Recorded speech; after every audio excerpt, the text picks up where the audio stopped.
Bismillahirrahmanirrahim. Assalamualaikum warahmatullahi wabarakatuh. Alhamdulillahilladzi kana bi'ibadihi khabiran basira. Tabarakalladzi ja'ala fis sama'i buruja wa ja'ala fiha siraja wa qamaran munira. Asyhadu an la ilaha illallah wa asyhadu anna Muhammadan abduhu wa rasuluh alladzi ba'atsahu bil haqqi basyiran wa nadhira. Da'iyan ilal haqqi bi'idnihi wa sirajan munira. Allahumma salli alaihi wa ala alihi wa sahbihi wa sallim tasliman katsira. Amma ba'du. Marhaban ya Ramadan, bulan penuh keberkahan. Semoga kita diberi kekuatan untuk menjalankan ibadah dengan kesungguhan dan mendapatkan hidayah dan ampunan dari Allah Subhanahu wa taala. Teman-teman semua yang di balik layar, ya. Allah mengkhususkan satu bulan yang paling mulia, yang dimana jika kita mengamalkan amal kebaikan, Allah akan ganjarkan pahalanya, Allah akan ampunkan dosanya, dan Allah akan berikan keberkahan di setiap langkahnya. Seperti halnya satu amalan, yang dimana jika kita membaca Al-Quran, kita akan mendapatkan 10 pahala di setiap hurufnya. Tapi, jika di bulan Ramadan, maka Allah akan ganjarkan pahalanya. Ya, itu adalah satu amalan kecil yang ada di bulan Ramadan. Masih banyak amalan-amalan lainnya yang kita bisa ikuti, yang kita bisa laksanakan. Dan di sini kita juga mengetahui, ternyata bulan ini adalah bulan yang istimewa. Maka dari itu, kita akan mengetahui keistimewaan-keistimewaan di bulan Ramadan untuk kita semua. Dari Imam Ahmad bin Hanbal meriwayatkan, Abu Hurairah radhiyallahu anhu bahwasanya Rasulullah SAW bersabda, telah diberikan kepada umatku 5 keistimewaan yang dimana ia tidak pernah diberikan kepada umat-umat sebelumnya. Keistimewaan yang pertama, ya, menurut Rasulullah, minyak kasturi adalah parfum terbaik. Aromanya wangi, lembut, dan menjadi ciri khasnya aroma syurga. Pada saat beliau melakukan perjalanan Isra Mi'raj, Rasulullah berkata, aku masuki syurga, ternyata kerikil dan tanahnya dari kasturi. Teman-teman semua, memang bau tersebut tidak disenangi oleh manusia, tetapi di sisi Allah itu lebih wangi dibandingkan wangi minyak kasturi. Karena bau itu adalah proses beribadah kepada Allah dan taat kepadanya. Karena segala sesuatu yang berasal dari ibadah dan taat kepadanya sangat dicintai oleh Allah Subhanahu wa taala. Dan dia akan membalas orang yang melakukannya dengan sesuatu yang lebih baik, lebih utama, dan lebih wangi. Keistimewaan yang kedua,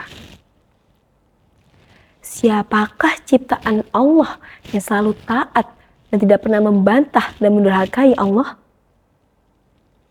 Ya, itu adalah malaikat. Dan di keistimewaan ini, malaikat memohonkan ampunan kepada orang yang berpuasa sampai dia berbuka. Bisa dibayangkan betapa beruntungnya orang yang diistighfarkan, didoakan oleh hamba Allah yang paling mulia ini. Karena ketaatan para malaikat, pantas jika Allah mengabulkan doa-doa orang yang berpuasa.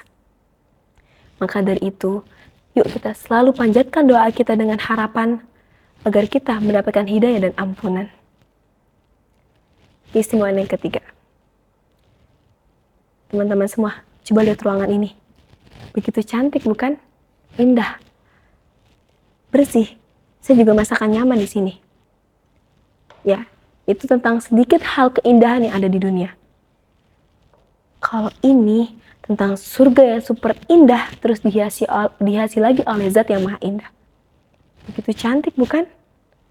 Setiap harinya Allah menghiasi surganya dengan sebagai persiapan bagi hamba-hambanya yang soleh, serta sebagai motivasi mereka untuk mencapai surga tersebut. Dalam firman-Nya, sungguh hamba-hambaku itu telah menjalani beban dan penderitaan yang berat.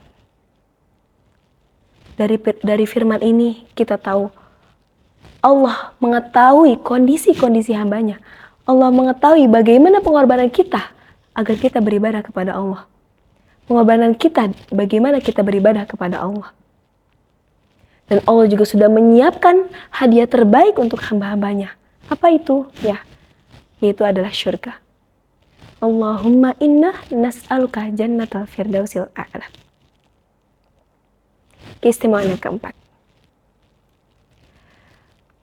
Teman-teman semua yang di luar sana pernah merasakan nggak kalau di bulan Ramadan itu kita lebih bersemangat atau lebih antusias lagi dari bulan-bulan lainnya? Atau mungkin juga merasakan kalau di bulan Ramadan itu takut atau malu untuk bermaksiat?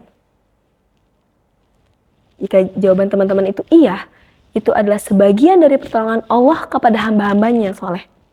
Yaitu dengan cara menahan musuh mereka untuk tidak mengganggu hamba-hambanya yang beribadah. Ya, memang setan itu dibelenggu dengan rantai yang kuat. Tetapi kenapa banyak dari mereka yang masih bermaksiat di bulan Ramadan? Ya, ada salah satu yang membuat dia tetap bermaksiat.